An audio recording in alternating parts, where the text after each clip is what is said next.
Today on Eagle Nation News, Julia Bizione looks into the culinary program and how students can benefit going into the industry after taking this class. June Brown takes a look at the common learning disability and how to cope with it. And Jordan Ramsey will discuss how this winter is affecting the rest of the nation. Eagle Nation News starts right now.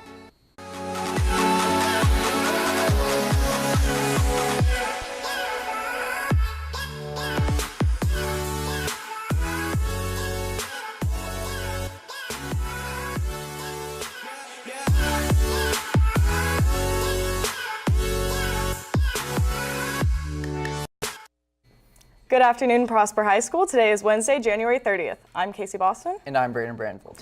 There has been a recall recently for a pretty big food name brand. Over 36,000 pounds of chicken nuggets have been recalled for Tyson Foods. Federal officials are urging to throw out chicken after a report of finding rubber and extraneous material in the food. Even though the chicken recalled was produced in late November, people should still check the case code on the label or throw it out just to be safe. In Frisco, it was reported that another jogger was attacked on El Dorado Parkway at 6:40 in the morning. The man who was sent to the hospital after attempting to fight off the Cody is now suffering from minor injuries. This is the 7th sighting in that area that has been reported since October.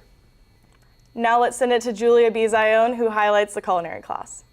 I'm here in Prosper's advanced culinary class where students around me are working hard to prepare quesadillas, Mexican street corn, and cheesecake sopapillas that will be served to teachers for lunch today.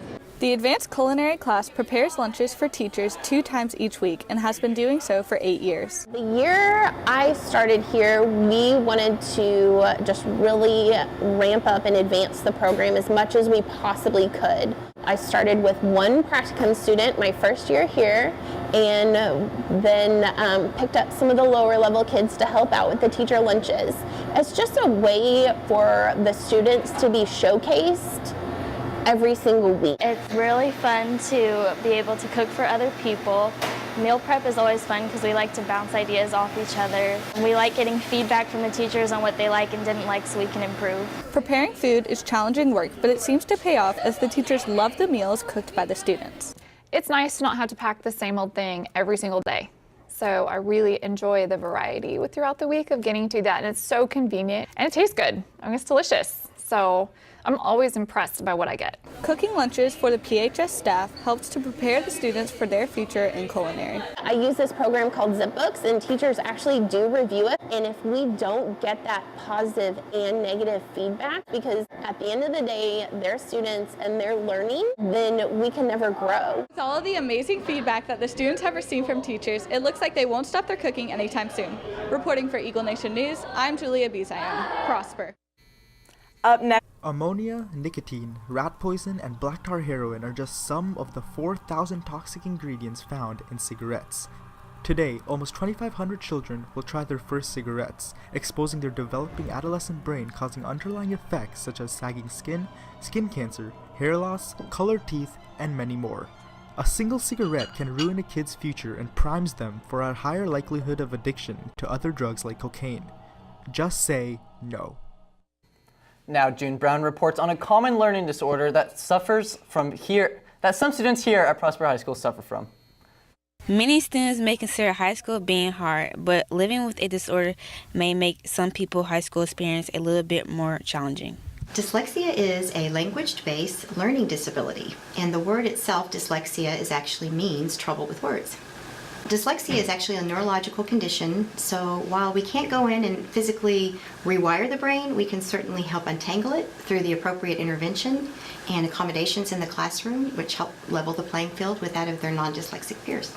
Though dyslexia can create a challenge for a student, with classes and practice, the student can improve.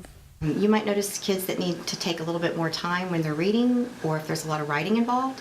Memorization can be a little bit of a challenge.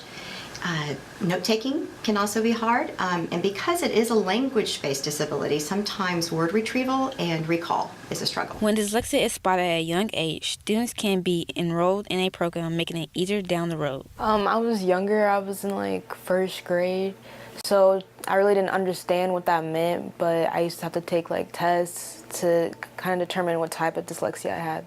got diagnosed at such a young age, it was easier to catch and easier to work with younger than as it would have been older, so it doesn't affect me as much as it used to. And 50% of the people that have dyslexia have a comorbid condition, which means like ADD or ADHD. So while they can certainly be successful, it can be daunting sometimes. It can feel overwhelming.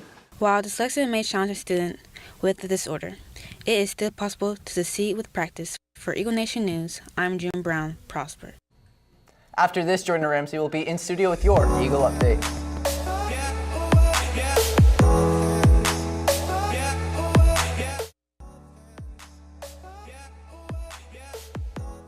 A mandatory Talenets meeting will take place on Monday, February 25th at the PHS cafeteria. For a chance to win a VR viewer, download the NutriSlice app, click on the survey link, and complete the survey. The contest is open from January 28th through February 1st. Now here in studio with your Eagle Update is Jordan Ramsey. Recently, it has felt like the weather we have right here in Prosper couldn't get any colder. However, for those living in the Midwest and Northeast, Prosper must feel like paradise. A polar vortex or extremely cold pocket of air that sits in one place during the winter season has been causing record-breaking lows across the northern U.S. states. In Illinois, temperatures could drop to less than -50 degrees Fahrenheit, and in Chicago, the all-time low temperature could be surpassed. If that doesn't paint the picture of how cold it really is, then just know that this weekend it will be colder in Chicago than it will be in Antarctica. Without the proper precautions, people experiencing this weather could get frostbite after just a few minutes and hypothermia after only half an hour. If this doesn't seem bad enough, residents of Grand Forks, North Dakota were living in temperatures of 75 degrees below Fahrenheit just yesterday morning, and winds there up to 30 miles per hour. Well, that's all I have for you today. Back to you, Casey. Thank you, Jordan. Now let's take a look at the meeting schedule for the day.